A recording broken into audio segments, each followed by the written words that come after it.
Welcome back to TLDR's daily briefing for Wednesday, the 30th of April, 2025. In today's episode, we cover the new US-Ukraine minerals deal, Iran-Israel tensions, and 50 years since the end of the Vietnam War. But first, we look back on Trump's first 100 days. Donald Trump has completed his first 100 days back in office and celebrated yesterday in Michigan with a campaign-style rally in which he claimed to have, in 100 days, delivered the most profound change in Washington in nearly 100 years, adding that nothing would stop him. So how did Trump's 100 days back in the White House stack up? Perhaps the most eye-opening measure is his record use of executive orders, which underscores his approach to governance, a focus on executive power and action rather than legislation. Trump has issued more executive orders in 100 days than any other president in the past century. Already he has issued nearly 90% as many as his predecessor Joe Biden did across 4 years. These orders have left the courts with a busy schedule. In fact, more than 200 lawsuits have been filed by various plaintiffs challenging Trump's policies so far. Trump has also notably upended the global trading system, triggering trade wars and sowing confusion among the US's trade partners. Trump's so-called reciprocal tariffs on the world, which are temporarily suspended with the lower 10% blanket rate still in place, have sent the US's effective tariff rate to a level not seen for about a century. However, this tariff policy, while much championed by Trump, has seen US consumer confidence slump, even as inflation has continued to fall for now. The S&P 500 has fallen about 8% since Trump's inauguration in January, the worst first 100-day performance under any president since Gerald Ford.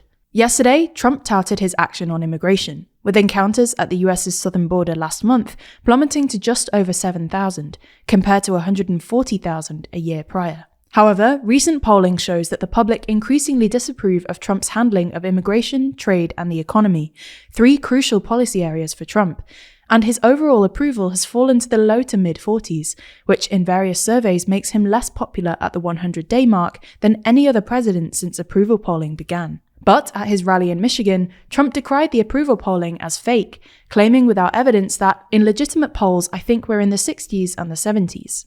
In a sign of where Trump's presidential term goes from here, and the big fights that may define it, Trump upped his attacks on the judiciary, claiming that, quote, a handful of communist, radical left judges are obstructing the enforcement of laws and, quote, trying to take away the power given to the president to keep our country safe.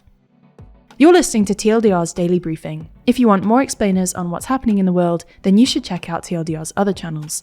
Today, we released videos on France's prison crackdown, America's debt crisis, a potential UK-EU free movement deal, as well as the latest episode of our World Leader Leaderboard podcast. You can find those videos linked in the description or show notes for this episode, or by searching for TLDR on YouTube or Nebula.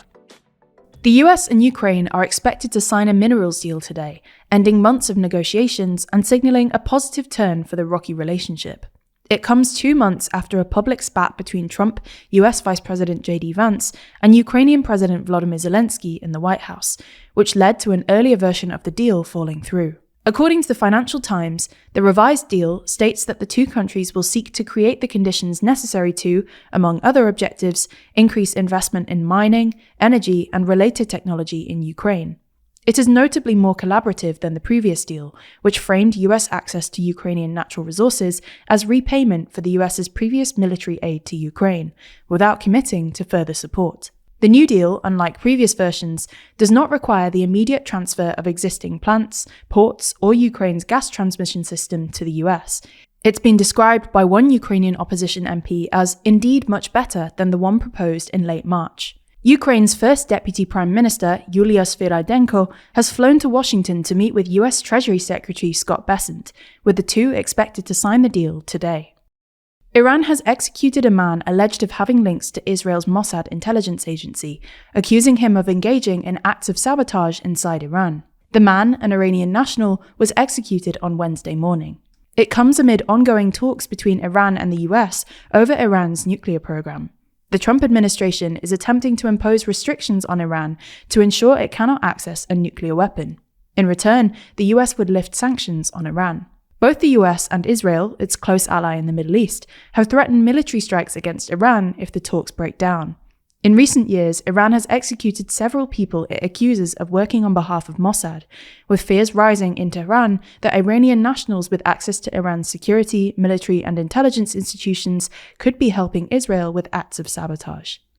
Finally, Vietnam is today celebrating 50 years since the end of the Vietnam War, with celebrations in the capital, Ho Chi Minh City, involving thousands of soldiers and a show of Russian-made fighter jets and helicopters. According to Vietnamese state media, 118 Chinese troops were also marching with Vietnamese soldiers and policemen, reflecting warming ties between Vietnam and China. The anniversary marks the date of the first act of the country's reunification on the 30th of April 1975, when communist North Vietnam seized Saigon, the capital of the US-backed South, about 2 years after the US's withdrawal from the country.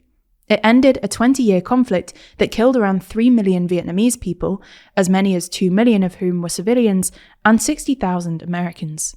After the war, Saigon was then renamed Ho Chi Minh City, in honor of the North's founding leader, Ho Chi Minh. That's all for today. We'll be back with you tomorrow, so make sure you're subscribed wherever you listen. In the meantime, you can check out the latest episode of our podcast, The World Leader Leaderboard, where we discuss which heads of government are doing well and who's doing badly every week. You can find the link in the podcast description. This was a TLDR news production hosted by Georgina Findlay, written by Rory Taylor and Georgina Findlay, and produced by Scarlett Watchorn. Thanks for listening, and we'll be back again tomorrow.